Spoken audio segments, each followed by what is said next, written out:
Welcome to the Clause YouTube channel. Together, we strive for a safer, secure, and more stable world.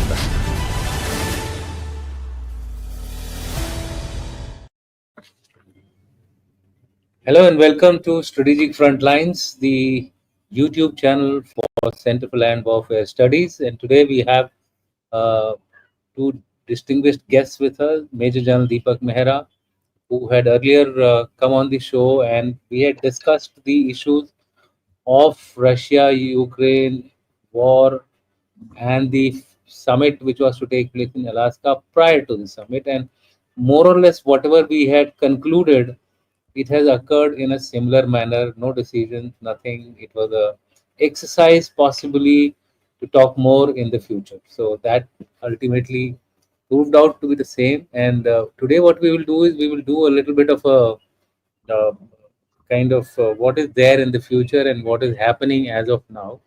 And to add further value to our discussion today, we have Dinakar. Dinakar, incidentally, for those who are not aware, was a Clause Fellow also. He was the defense editor for Hindu, and finally he has landed up in Carnegie. So wish him all the very best, and I think he will go places given the reputation which he has now in the journalism circuit.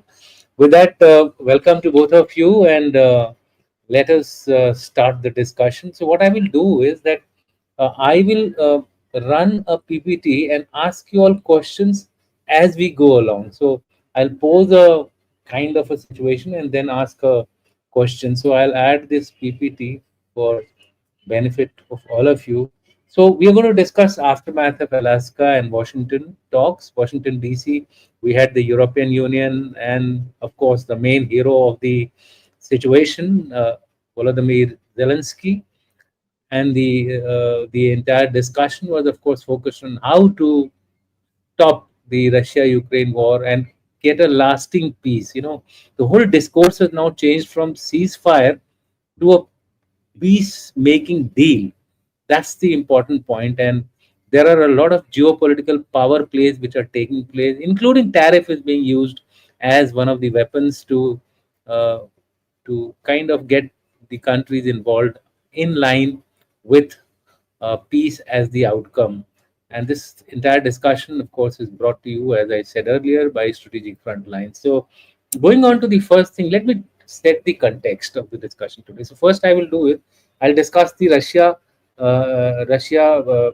US talks which took place in Alaska, and what about it after the talks from both our guests. So, event was, of course, Trump-Putin summit on August 15, 2025 at Anchorage, Alaska, which was sometimes referred to as Russian and sometimes referred to as the US territory. Finally, I think people got to know that it's now a US territory, which was earlier a Russian territory, on the lighter side, of course. The goal was, of course, ceasefire in Russia-Ukraine war, but the outcome was not really ceasefire. Trump pushes for a broader peace deal. Putin demands Donbass control. So therefore, there seems to be some kind of a meeting ground, at least in terms of preliminary exchange of talks between Trump and Putin. That's a good sign. He has to get the EU and Vladimir Putin online to toe this particular approach to getting peace in Russia-Ukraine war. And the key moment, and of course, this is something which I feel is has been noticed by almost everybody. The warmth between Trump and Putin. This is has been now a major subject of discussion of the body language, whose body language was more powerful, who was not that powerful, etc., etc. A lot of psychometric analysis is also being done. I don't know if any of our guests can throw some light on that. So with that, my first question, of course, is first I'll ask General Mehra, and then I'll ask on the same issue to comment by Dinakar. So, was Alaska summit a diplomatic flop or a calculated move by Trump to gain leverage? And finally, who came out on top? Trump, Putin, or someone else? So these are the two questions combined. Over to you, Jal Mehra. So we take on from here. Thank you very much once again for this opportunity, sir, and warm welcome to Dinakar also, and all the best for the new appointment. Wonderful questions and a wonderful background to this entire events of last about a week. And we were just discussing before this, I think what they have not been able to achieve in last 3 years, or rather more than 3 years. I think more than that they've achieved in last about a week or so, the events that have taken place. And right from Witkoff going couple of times and all. So last couple of months it actually have been very, very good. Now, as far as choosing Alaska was concerned, probably we discussed this last time also. It was possibly yes, there was a issue that it was a long time back territory, about more than 100 years back, a territory of Russia. Maybe that was one part of it. Secondly, getting him in Alaska, also inside a military base, so encourage in a base. So that again gave it a sort of a different flavor. And so overall, I think it went off well, and they did not give them much time to prepare. Maybe week, 10 days. That's maximum they have given. And such a short time, they have been able to pull it off very well, pull it off with all those beasts and fly pass and the warm welcome and the red carpet and Putin also going to the cemetery and paying obeisance to the fallen comrades. It has been orchestrated very well, to say the least. So theatrics part, 100 by 10 by 10, as President Trump said. Now, takeaways: who comes on top, who comes on this thing. I think diplomacy. It is too early to say who comes on top or who is second. It is about listening to the other person. It is preserving your own position, but certainly listening. It is sort of developing a relationship, leading the steps for a long lasting peace. So I take this as one of the steps. Maybe the nano steps were the earlier 2 3 conferences that were held in Istanbul and other places, but this was one major step in the series of the steps that will be there in future for developing a trust, developing a long lasting solution, peace to this particular aspect. And followed up by Ukraine European leaders meet, well, it fits into the thing. Now, as far as coming out on tops is concerned, both sides gained uh, massively, I should say. It was a game changer to my mind. It was a game changer sort of a meeting where the isolation of a country which commands 1/6 of the landmass of the earth has been put to a side, brought to the mainstream. Talks can be held, and a stage has been set for the trilateral, quadrilateral, whatever we may say, talks in parts to come, in times to come. And when the Yeah. talks take place, solution will So, come. so we'll stop here, and as we go along, we'll be touching on the other issues. Dinkar, I'll bring you in here, and you give your quick comments on the outcome, as well as the the power game between the two leaders. Both are actually military powerhouses, both Russia as well as the United States of America. So from that perspective, just give your quick comments, and then we move on forward in this discussion. Right, sir. So, first, thank you for having me here. It's always nice to be back on a clause event, which I've been here Yeah. almost 12 years back. So, on that note, so to begin with, see why Alaska? See, Alaska serves a great location in sense it's away from the U.S. mainland. One, if there is any resentment of Putin being brought, invited to the U.S., etc., etc., it's away from the mainland, but also there was a military show, show of strength in a manner of speaking. All the F-22s lined up, the B-2s going up, but also a red carpet was rolled out. The bonhomie or the Yeah. warmth between the two, that is actually clearly visible. And in a way, why this? Why this in the first place? It actually shows probably a bit of frustration on the part of Trump, who thought solving Ukraine would be the easiest thing to do, which he was actually one of the first things he was stressing upon. Even before he took, so was sworn in, he was like, I'll solve it. And not to mention his ambitions for the Nobel Peace Prize. He thought, in a way, the Ukraine would be actually the start point, and then that didn't really pan out the way he intended at least. And then there were a lot of, what he says, 7 other conflicts he has resolved. And then, this came about. So this also in a way shows his, and somehow there is, there hasn't been that acknowledgement, or, in that sense, what he perceives to be credit for himself, or for, as a global peacemaker role. So it also stems in a way from that to now take the mantle, and because this is one big issue which he kind of took upon, as in the last 2 days he's repeated multiple times. He actually said it just literally a few hours back, in fact, that I thought it will be the easiest, but it turned out to be the toughest. So it actually shows, in as many ways in that. And he actually took the lead, got the, one Putin in the first place, followed by Zelensky. And the moment he actually had the call with Zelensky and EU leaders, he spoke to Putin again. Then now he, in fact, again, his last update was that the Zelensky and Putin will meet. Then they'll hold a trilateral, and, security guarantees, etc., etc. That we'll probably discuss, in the further discussion. I'll stop here. So you mean to say both gained from this particular summit, Trump as well as Putin? Let's put it that way. And yes, and one observation here.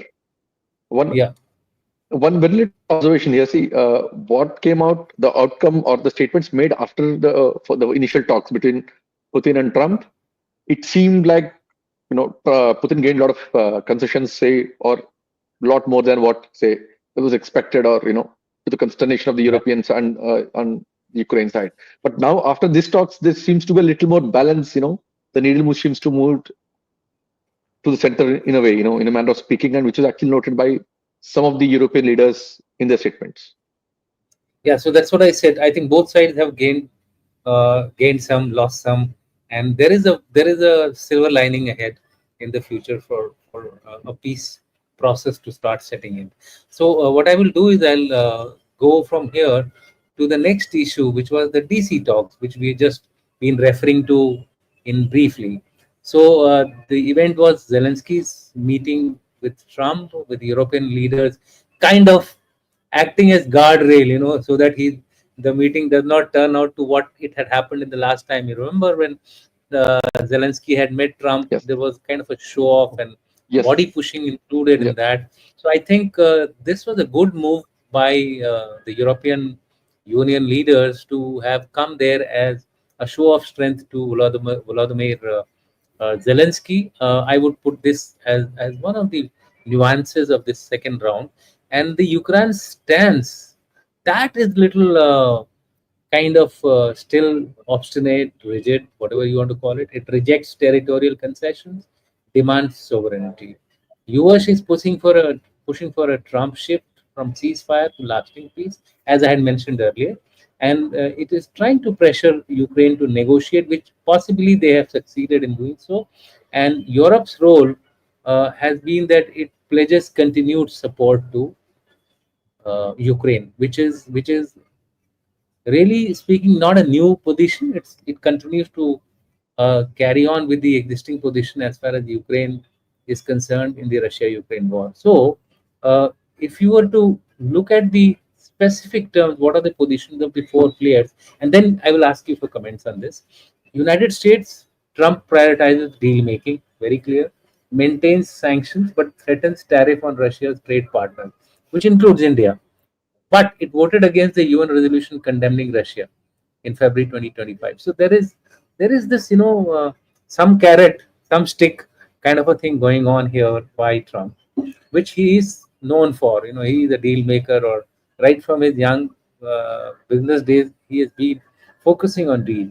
Russia, Putin rejects ceasefire, demands Donbass, and no NATO for Ukraine. This is a very, very, I would say, defining condition. No NATO for Ukraine. Uses Alaska summit for global legitimacy, which Mehra recently mentioned that yes, he has broken through that isolation wall, international isolation wall, through this particular summit. And as far as European Union is concerned, they have given them 3.2 billion aid in August 2025. That's a huge support to Ukraine, and this will make Ukraine last this war much more longer, and that much problem to the Russians as far as their offensive is concerned. And Ukraine, it insists, as I said, on sovereignty. US accepts US 30-day ceasefire, but that ceasefire thing, I think it seems has gone out of the window as of today. So my question to both of you is Trump's Russia alignment smart or risky?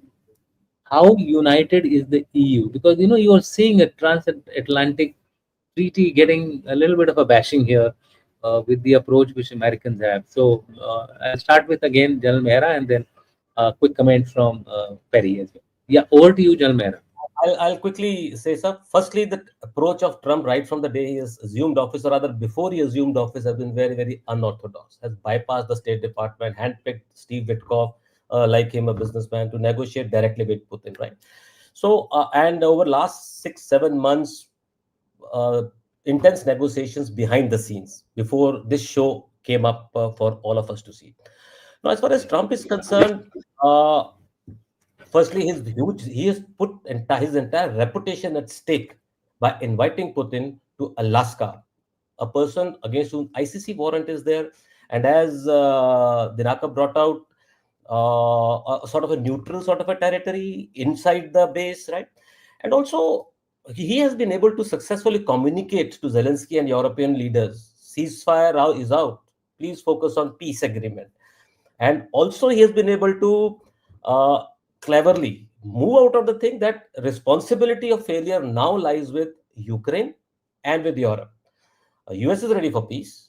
Move aside ceasefire. Get onto the peace agreement. And if you don't come out with a peace agreement, US is not going to take part in any further thing. Also, so he has sort of positioned himself as a arbitrator between Russia, Europe, and Ukraine on one side, and meanwhile reducing the US responsibility. And as you had brought in the first slide, while retaining the position of control over future negotiations, leverage of sanctions, etc. So this is how the Trump has come out of this entire thing.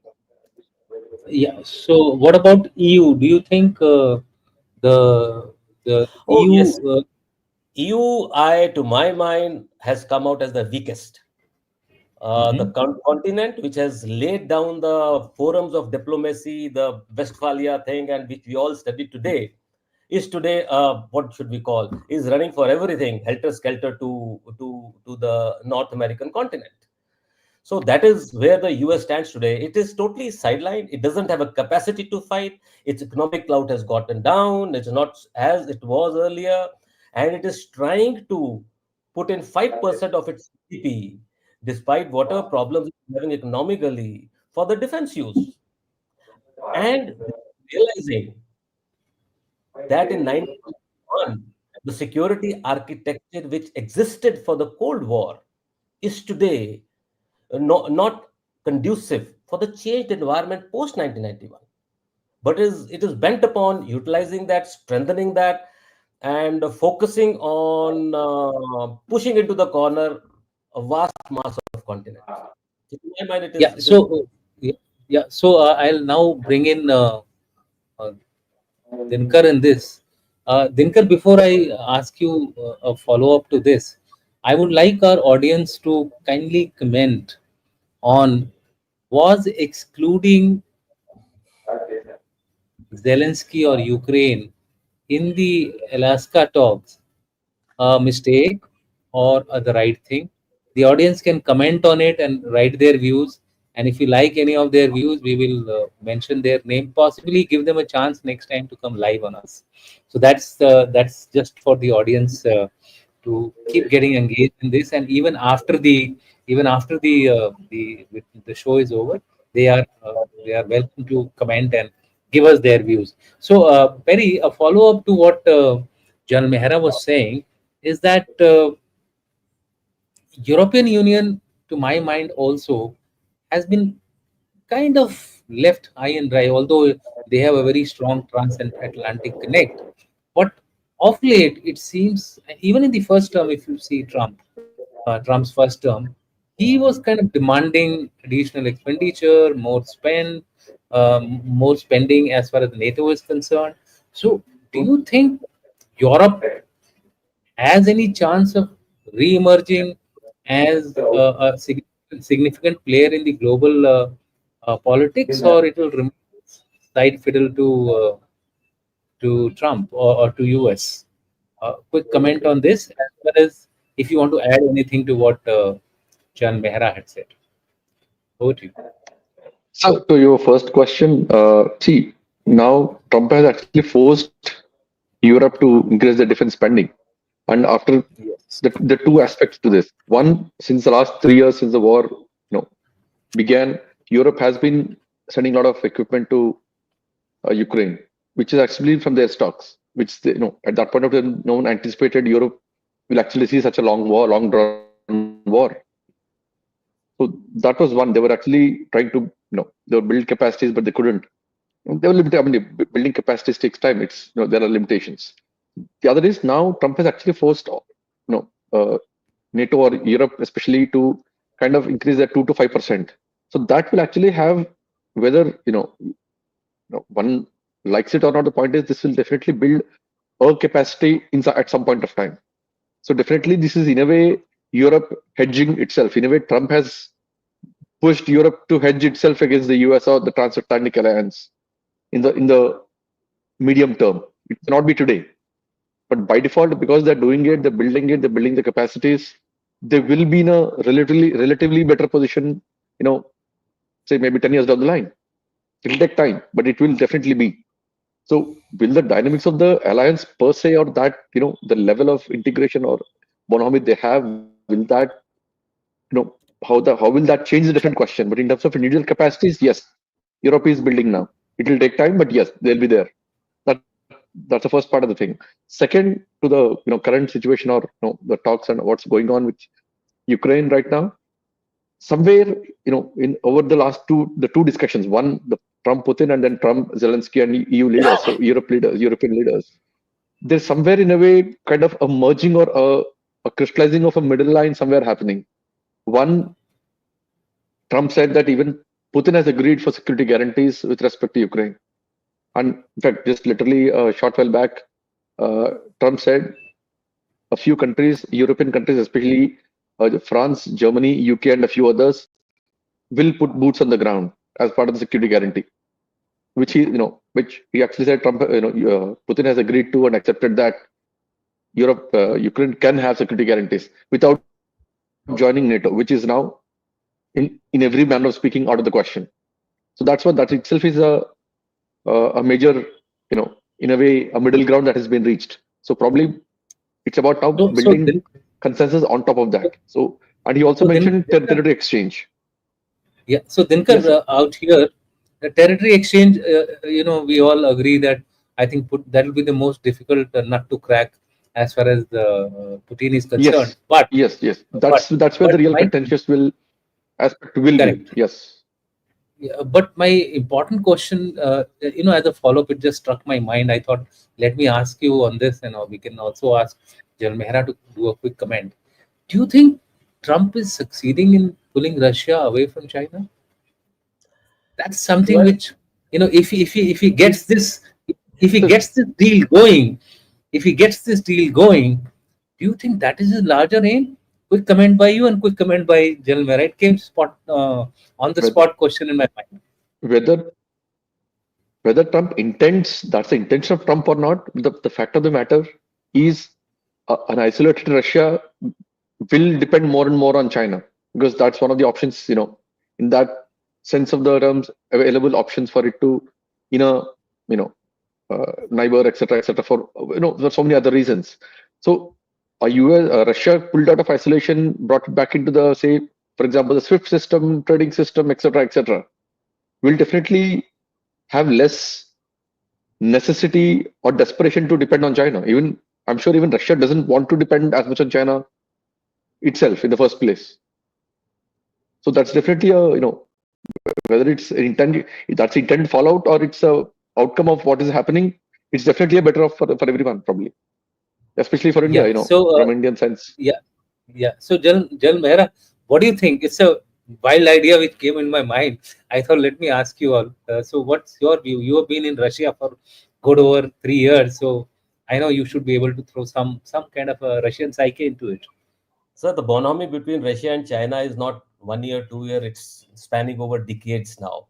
And both of them have got together because of the common sort of adversary that they are having they're having. And Trump realizes this. And in fact, when we were there, we used to talk to our counterparts from the Russia or other Western European countries, we used to tell them, he said, we in the balance of power of the nations, it is so difficult to understand that the power like US is confronting the two other poles of power and very nearly getting them together. Now, yes, Trump's strategy, as you mentioned, could be one strategic, ending the war, giving Russia a space to loosen with China by opening it, by getting it back into the trade and SWIFT, as all the speaker mentioned. And second, also, are the resources, economic part of it. Look at Arctic. Look at 1/4 of the world's reserves beneath the oceans. Look at the vast space of 11 time zones, minerals, energy, pathways. You name a mineral, you name an item, Russia has it. You look at 1 lakh rivers. You look at one lake, Lake Baikal, which contains 20% of the world's freshwater reserve. So yes, So good. there could be, So good. but then how much he will succeed? Question mark. Yeah. So good that So I just on that, you know, yeah, on that, yeah, see, bonhomie is one thing, dependency is another. yeah. See, Russia, China, bonhomie is one. I mean, that's there, you know, whatever, you know, all the history that's there. But dependency is an entirely different thing. So even Russia, I'm sure, wouldn't want to be a second fiddle or, you know, pay you know, they want a symbiotic, not a dependent relationship. They're two different things. So this is actually better so Exactly. that even the scales. So Yeah, exactly. You see, A quick exactly. point. I see this because Russia itself has been a superpower. You know, there's no denial of that fact, and Russia was actually supporting China to rise up. So you know, becoming a second fiddle to China definitely is not there in the game. Probably Putin is trying to bring back Russia into the major third pole, which will have the same kind of weightage as the, you know, after all, he Russia controls the heartland, you know, the Mackender's theory, which I spoke about last time. And you mentioned all the resources, track, rail, and the kind of infrastructure which it has. Possibly, I'm not very sure, but it could be a possibility. And let's move forward. Because otherwise we'll One quick overshoot point. time. Just one quick point. Yeah. Though he want to, but you know, Mhm. all these aspects about sanctions on Russia have been converted to the laws today. How much Mhm. legally he will be able to get those overturned in this short span of 3.5 years, which is balanced, is a question mark. Just to add the points. Yeah. I think yes, but knowing Trump, who shoots from the hip, anything is possible under his presidency. He'll say, "Dekha jayega baad mein." Okay, let's go to the impact on India. Now, this is something why I thought we must discuss. We are having a neutral stance. 88 million tons of Russian oil. You have this graph on the right side. You see movement. The 22 to 22 February war started off.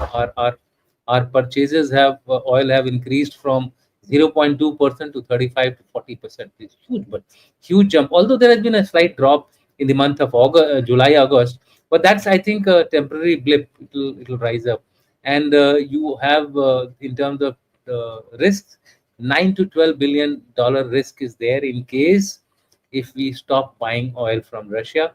That's again a matter of concern for India. So, but Modi says tariffs are unjustified. We'll protect our interest, which is right. So, because every country has to look after its national interests first. So, in this kind of a situation, as far as India is concerned, uh, uh, are Trump's tariff fair, or is India unfairly targeted? And should India stop buying Russian oil in case we have to survive this situation? So both these questions, uh, I'll this time I'll change the order. I'll add Dinkar to take the floor for this particular thing. Okay, Dinkar, over to you.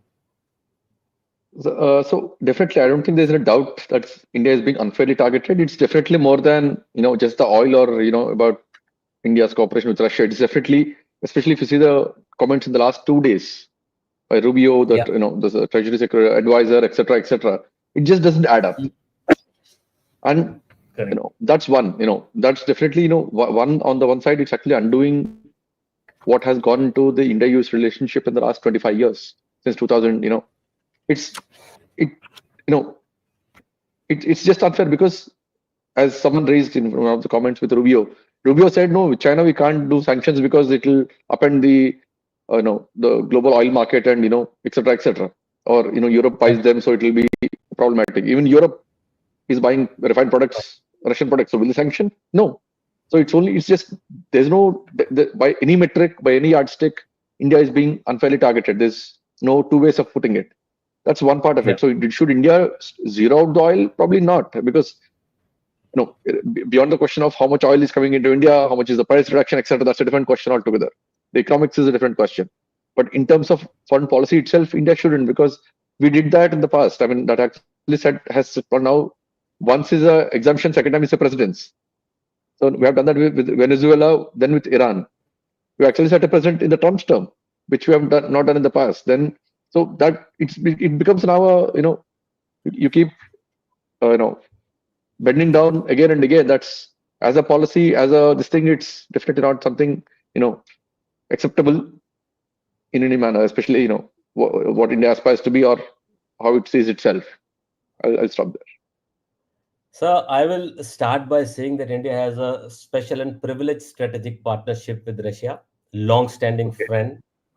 And the Mhm. second aspect is that we have our own foreign policy, which is based upon a strategic autonomy.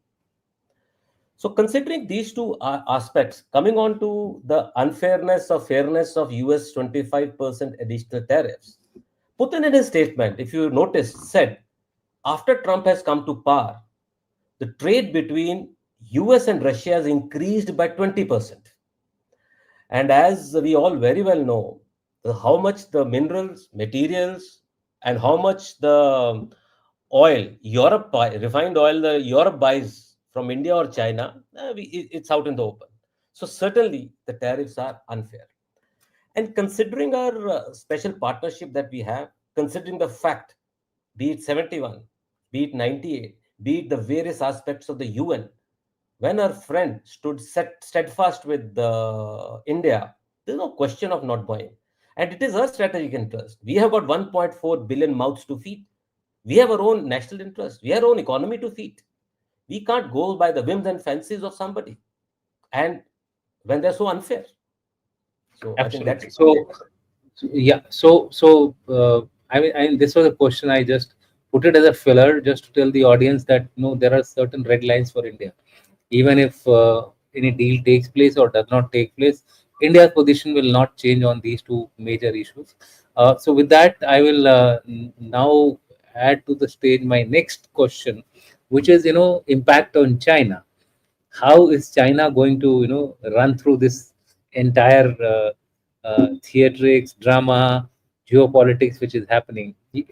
China is also neutral but pro Russia, quite evident.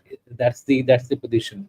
It supplies dual use goods. A lot of people have been actually alleging that China has been the rock solid support behind Russia's ability to sustain the war, including the manufacturing sector for the defense industry of Russia. Then it faces China also faces US tariff, although it has been extended for 90 days as of now. But initially, a threat of 145% tariff was also levied on China. Certain reasons which Peri had mentioned, and also you had mentioned, General Mehta, they are as of now unwilling to lay tariffs on China. Obviously, semiconductors, chips, rare earth, and whole lot of issues are there. It positions itself as a mediator. If you look at the difference between India and China as far as this particular conflict is concerned, and Chinese have come up very strongly saying that no unilateral sanctions can be put on any country, which is basically in reference to secondary sanctions which Trump is trying to levy on countries like India, Brazil, etc. So my question here is China playing both sides? Because it seems that it has some kind of a low role as of now. It's not interfering into US entering into Pakistan. Even in this current talks, it is not coming out very forcefully in support. It's giving statements, but it's not in the same vein as possibly you know a country should give if it is whole hog with a particular country. That's why I had mentioned that wild what do you call wild entry question to all of you about the Americans trying to reinnovate Russia. Is China playing both sides, and how much leverage does Beijing have in this matter, in the Russia-Ukraine? I mean, the second question is more important. So, first, General Mehta, over to you. Right? Sir, as far as China is concerned, coming on to the leverage part of it, China is itself uh, both. Russia is dependent on China and China is dependent on Russia. I will take you back to the Deng Xiaoping statement: boost your capacity, build up your capacity, bide your time. Right up to the Xi Jinping when he came, China was following that policy. It is only when China and Russia got together has Xi Jinping got China out of its closet. It has started asserting itself on the world stage with the backing of Russia. To that extent, China without Russia again is not as strong as the Western European or the US part of it. So therefore, China alone cannot really take it on. But with Russia, yes, certainly. Also, if you notice, over a period of last about a decade plus, decade and a half, China, Russia has been trying to build up a new world order, a new architecture, be it the security architecture, be it the less of security architecture, but more of economic architecture in the form of BRICS, in the form of some sort of a SCO part of it.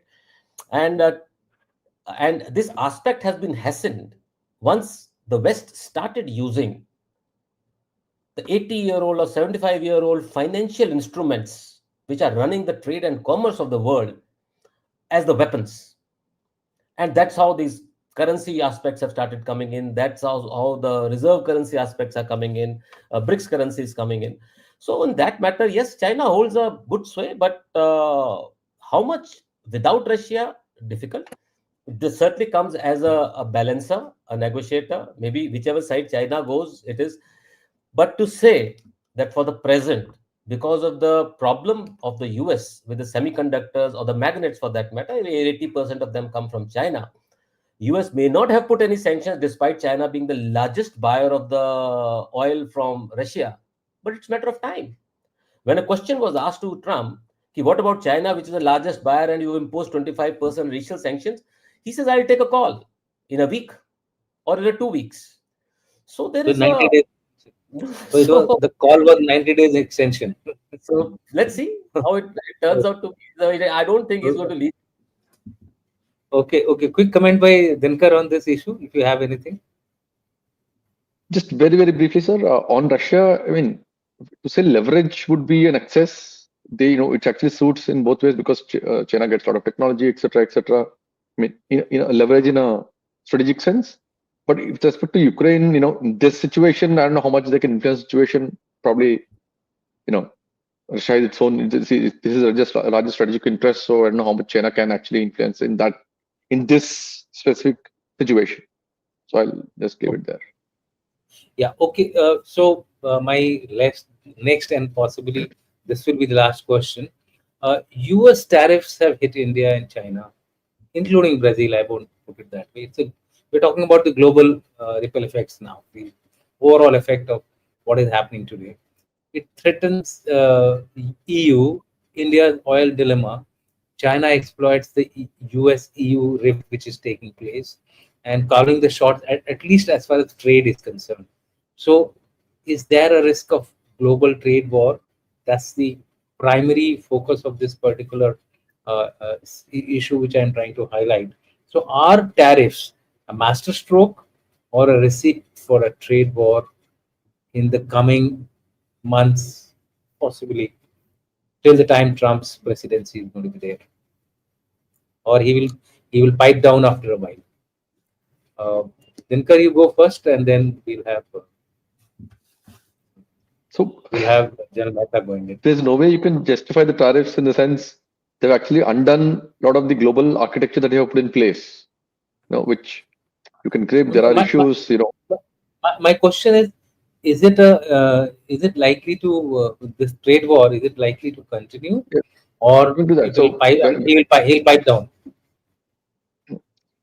So it's a question of how. I mean, pipe down in the sense if you say India and US or I'm talking. in general.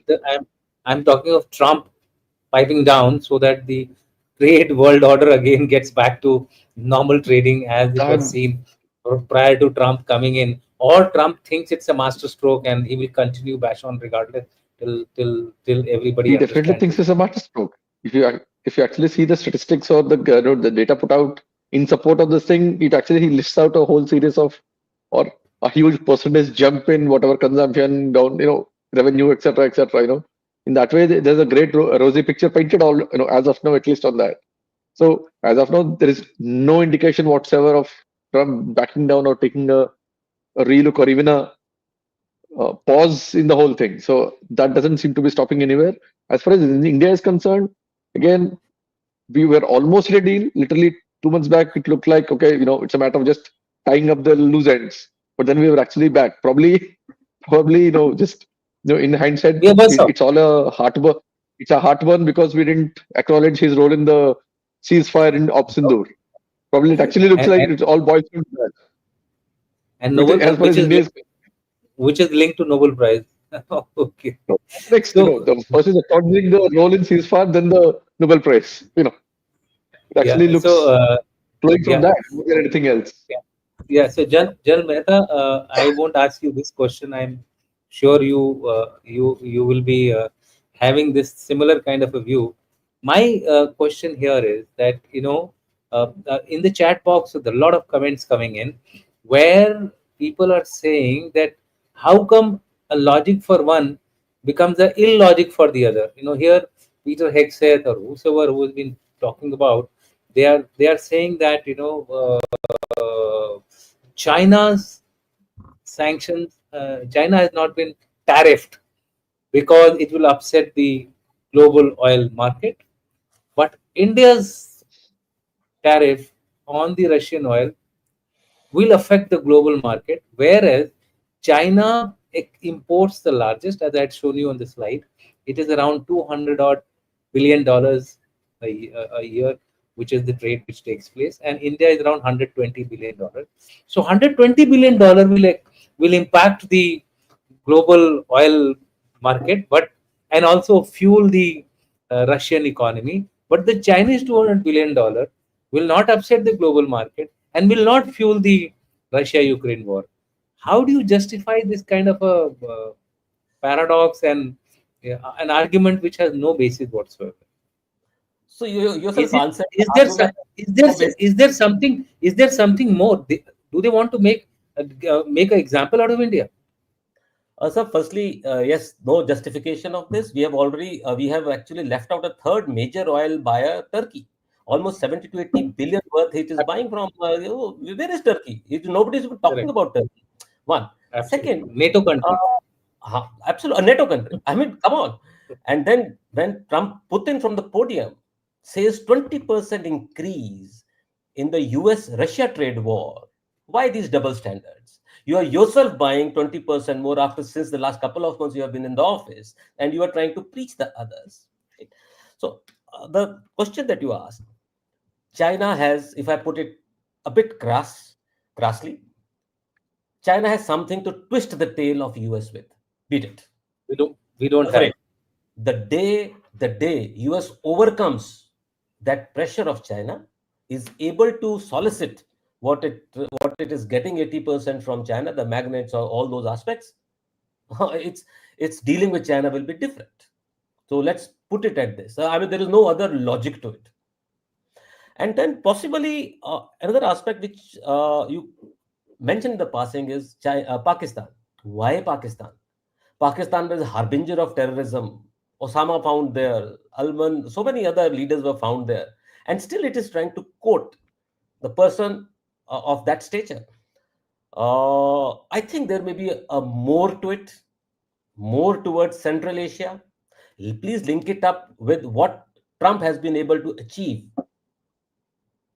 in Armenia, Azerbaijan aspect, getting the 99-year lease of the corridor there in the South Caucasus, linking it up, where Russia ruled the roost, where Iran was predominant. US has wedged itself along with Turkey through Turkey and Azerbaijan, and come to the south, it is quoting Pakistan. So does it make sense? Well, we have an IMAC, we have an STC, all that. Without these, where do we land?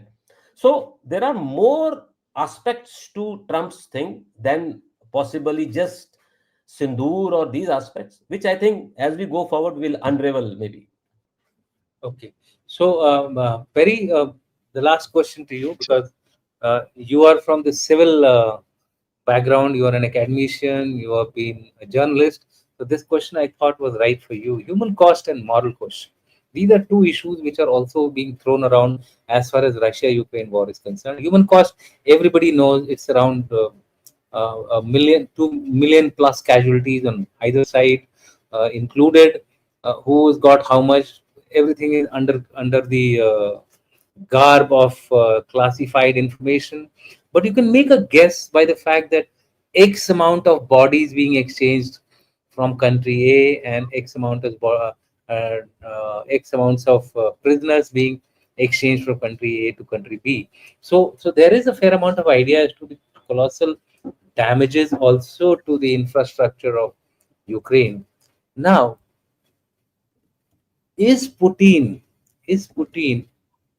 uh, taking all these into consideration and then going in for this deal, or it is the pressure of having sustained the war for so long coming too much on Putin that he is now willing to get some kind of a deal in the offing which is to his advantage, but at least these kind of damages etc will stop taking place, because even even Russia is suffering a fair amount of damages. Today itself, I think today or yesterday itself, the bridge between Crimea and the mainland Ukraine was under the threat of being blown apart by a suicide bomber. He was caught in time, so therefore that particular tragedy could be avoided. So, what is your view on this particular issue? Is the human cost and moral cost prevail, or it will continue? The war will continue as it is. So as of now, it looks, at least the last 2 days looks like we have been actually closer. We are closest ever to at some form of a session of hostilities, if I can put that way, than we ever were. And of course, even when you say from what side is Russia negotiating or is looking at it, it's probably because end of the day, they have the industrial chain, they have the military-industrial complex to go on. But the point is, they are also spending money. They are spending the machinery is kind of under stress. They're losing men, they're losing soldiers. So there's definitely a lot of pressure. So for them also, this is definitely a way out. It's not just about Ukraine under pressure on the side. Even Russia is. There's no doubt. I mean, 3 years is a long time. War, a short war looks fancy, but when it sets on, it definitely has its impact on every segment of your society or on your system. There is definitely no doubt. More than humanitarian, it's actually the wear and tear on the system. That's probably it definitely be a way out for Russia as well. I mean, there is no doubt in it. Yeah. So So I mean, the go on, but yeah. No. So my question to Jal Mehta now is that, look, Putin is also to be blamed for the kind of devastation which is taking place in Ukraine. He has his own logic. He has his own argument. if you extend this logic, so is the logic between Israel and Hamas war, where one side is outrightly decimating the other side, but there the Americans don't say anything. Here also, the Europeans and the other people involved on the Ukraine side are saying that by going to Russia and by appeasing to Russia's conditions, Trump is ignoring the ethical and the ethical question, as also ignoring the sufferings of the civil people of Ukraine. So, do you think it's all real politics which is going on? In my view, yes, but your views on it? Or he's Absolutely. sincere I about think the peace talks? Western and Western press, especially, is absolutely awash with the stories of Trump ignoring the Ukrainian casualties, Trump ignoring the security of Europe. And on the other side, when you look towards West Asia, there are, I think, double the number of casualties in last 1.5 year that have taken place in what 3 years plus of 3.5 years of the conflict of Ukraine and Russia, double the number of casualties. But I don't think there is ever a yes. Trump has been saying about the casualties part on both the side, and in this aspect also, he says the killing must stop, the suffering, human suffering must stop, and he said n number of times. So there is a thought process of stopping the casualties, but then sir, I think if we look at Europe, there is nobody else to blame in this but the European sort of a thing. In Yeah. April of 2022, Mm-hmm. both Ukraine and Russia was on the verge of signing the peace agreement, was coming up to Absolutely. term. That is where Europe jumped in. And the Yeah. Prime Minister lands in Kiev and makes sure that UK Prime. Zelensky does not You, sign that agreement. yeah, Bo- Boris. Boris Johnson reached there. And Okay. what we have is lost so many people, lost 20% of the territory. I mean, there's no logic Yeah. to it. It is there to be Yeah, there. I think I agree here with General Mehta. You see, uh, I'll end this point by two stories, one of the Russian and the other one by of the European. And both the cases, I was personally involved in it.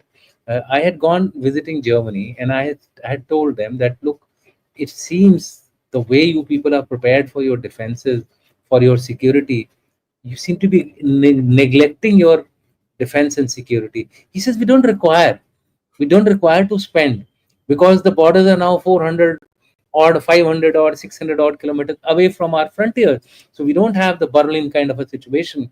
So therefore, where is the need for spending? And when the war started, they ended up giving only helmets to the Ukrainians. So Europeans have neglected their national security, and therefore they're paying the price today. As far as the Russians are concerned, there was a delegation with whom I was interacting personally, and it was a very high level delegation. And I asked them, look, you all started off with the aim of finishing this war very quickly, etc., etc. So their reply was, Ukrainians are our brothers. They were part of our country. We are going very deliberate, and we are going in a very cautious manner. We are actually selecting the civilian targets. We're not selecting the civilian targets. It is the Ukrainians who are using the civilian areas for their military purposes. So what I'm trying to say is that these are the two approaches on both sides. So therefore, every party in this particular game of Russia-Ukraine war is to be blamed for this human cost and moral questions. So let's move forward and end this discussion with this: what next? All of you. I mean, quick comment by Peri, and then by General Mehta, and then we end this particular discussion and take on one or two questions. Okay, Peri. So, as I said earlier, we are probably closest ever we were in the last 3 years to at least some decisive manner of understanding or a settlement or cessation of hostilities. What we reach, we'll have to see, but definitely we are in that moment. So, and a promising one. So, I think we'll just have to. It's quite positive and hoping that something comes out of it. Can India do something about it, and China?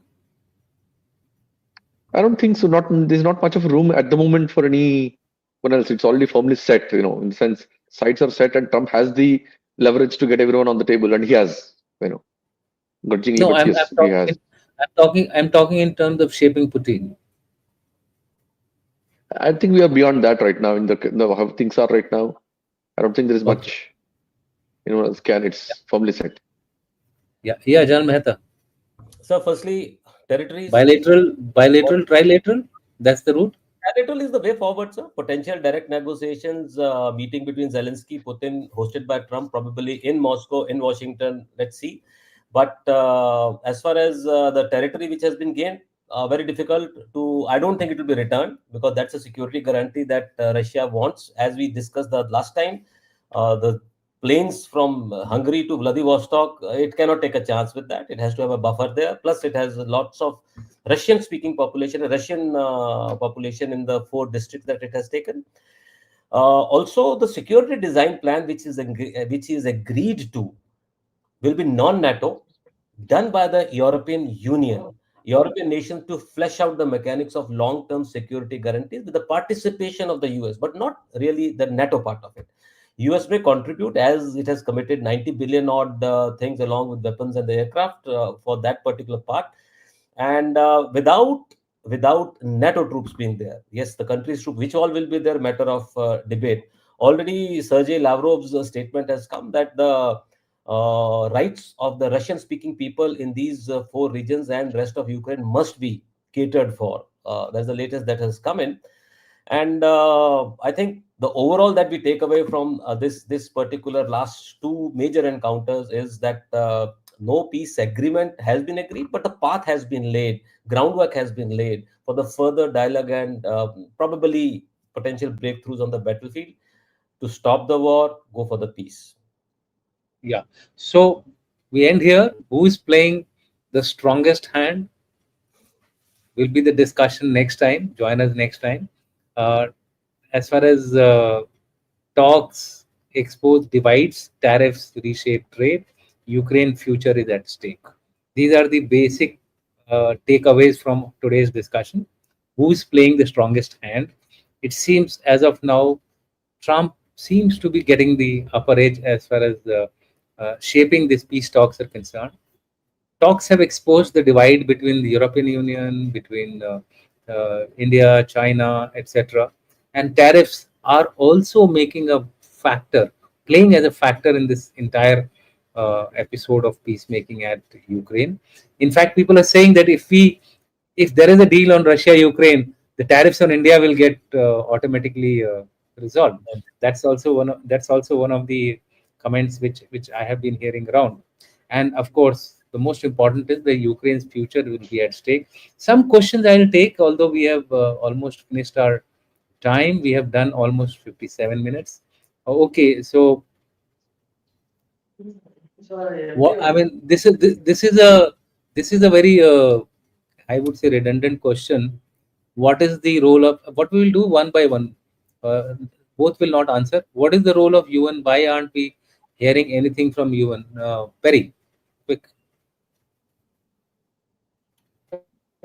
So, so the process is on. So there's nothing much for the UN to say actually, because if UN could have done something, they would have done it 3 years back.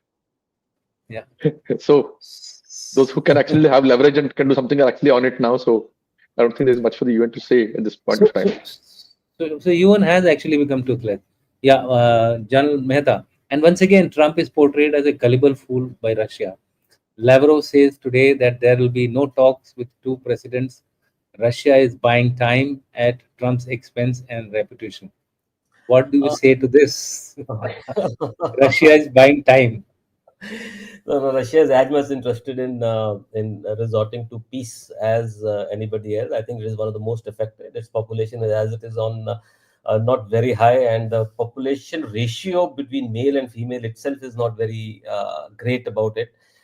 And what Russia is losing out is phenomenally on the technology and the trade with the things. So obviously, Russia is, but yes, Russia will not allow its red lines to be crossed, which is said repeatedly. And today, what Russia has taken a stand in December of 21, the same stand was taken. We have come a full circle after 3.5 years and coming on to the same point. And as far as Trump is concerned, I totally, fully disagree with what he's saying. Gullible fool, no. For once, Trump has, as you said, comes out as a very good peacemaker, deal maker to the fore, and we wish him luck. That's what it is. Yeah. So this is to you, Peri. India has used these sanctions from US to leverage its deal with Russia, and has it enhanced its oil requirement with additional discount. I mean, basically, I think India is being offered 42 at $42 a barrel instead of 47, the cap which has been there, which in return will offset the effect of these tariffs. It offsets, but not completely. By about 40 to 45% offset will take place. So therefore, we will have to only fend for. But the more important question is the exporters who will lose their market. They have to be sustained. A comment by you, quick comment by you in case. So it's just pure economics. So there are so many other countries which have, so other say countries in ASEAN and South Asia which have lower tariff rates, the proposed tariff rates, if this is the case, 50% versus 20%, 25%, or 10%, some of them. So they definitely have better leverage. I mean, eventually, economic shift. Well, there is incentive to cheaper option, they'll just buy it from there. Even end of the day, the US consumer has to pay more. So they'll just shift to the cheaper sources. So we will lose out. I mean, it's a big market. So we will, our exporters will start losing out. So it's pure economics at play. So that it's not a situation that can be managed in that sense. Yeah. So this is for Absolutely. you. Sorry, go Yeah, ahead. this is for you, General Mehta. Trump was caught on a hot mic saying Putin would like to make a deal. Who's playing whom where here? Putin playing a game with Europe and Taco, or does he genuinely want to get out of it? So why now?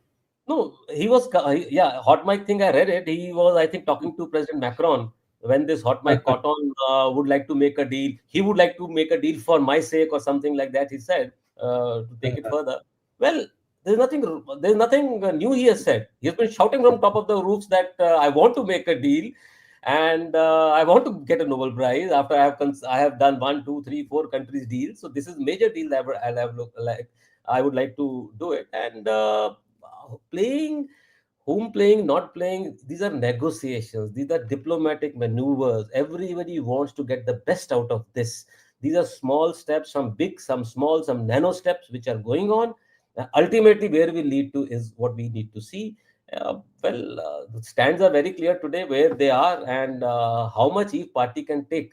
Today, let's be very frank, Russia is on the winning side. It has already on the Donetsk also, northwest side of it also, it is on the verge of taking it on, and the entire military industrial complex of Russia is in full swing today, of that massive country. It is not an easy thing. The entire economy is the war economy today. It will be difficult for the world actually to take it up. I mean, do it. So I think peace So is this a question is yeah. So this question is in two parts to you, Perry. The question is whether Putin would have agreed to a trilateral meet in Alaska, and would he have now agreed to a trilateral meet in Moscow plus Zelensky?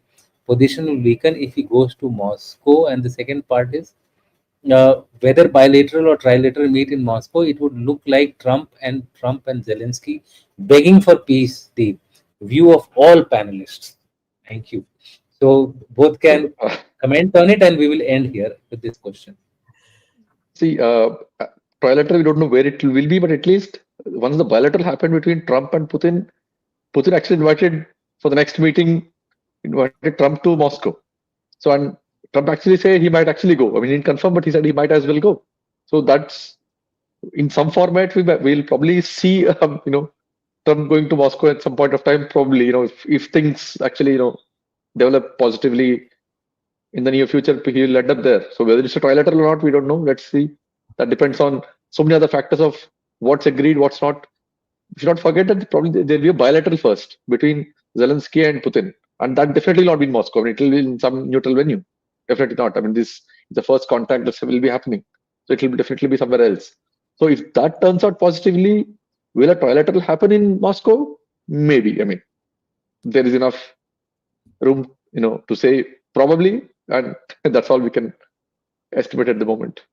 just go to the Yeah, first question, sir. Just go to the first question. yeah, One by two. yeah. The first part was that yeah. Whether they will meet, they would have met otherwise. Whether Putin would have The agreed to question is trilateral. whether Putin would have question is whether Putin would have agreed to a trilateral meet in Alaska itself, and would he now agree to a trilateral meet in Moscow? Plus, Zelensky position will weaken if he goes to Moscow. This is what he has answered. Actually, Peri has But answered this, but you can add on to this because he's but asked the whether views of agreeing all or the not panel. agreeing for trilateral meet in Alaska at the outset, I am very doubtful. He wants to be counted as a major power of the world, and that's what this particular uh, Alaska meet gives him. That thing. And coming on to the trilateral meet, yes, now with this thing on and Trump or the major power of the world having accepted him, accepted his terms, possibly he'll go in for the trilateral meet. Where it would be, I'm not very sure. But Zelensky going to Moscow, I don't think it is weaken his position when he goes to Moscow. No, no, no, I don't think so. That is it, it's a Venu. Let's take it as a Venu. He goes as a representative of a particular country.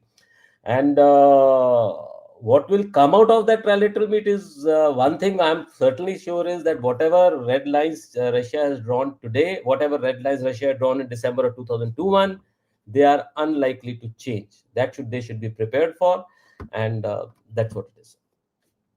Yeah, so we will end our. I mean, there are many questions. We can't take all of them. Otherwise, it will take us a lot of time here. And many of the questions are not linked to our discussion today. They are, out for fallout of Prime Minister's speech and the India-Pakistan dynamics which is playing around. So we will leave that to the next time when we focus on India-Pakistan in particular. But I would like to thank you all with the comment of one of our viewers who has said that very insightful discussions and yeah, great and insightful discussion. For that, I must thank Jal Mehta and Dinkar. Thank you very much on behalf of Claude as well, and see you soon next time round. Jai Hind. Thank you very So much, sir, for the opportunity. Jai Hind, sir. glad to be Dinkar, here, sir. Thank you. So Dinkar, and all the best to you also.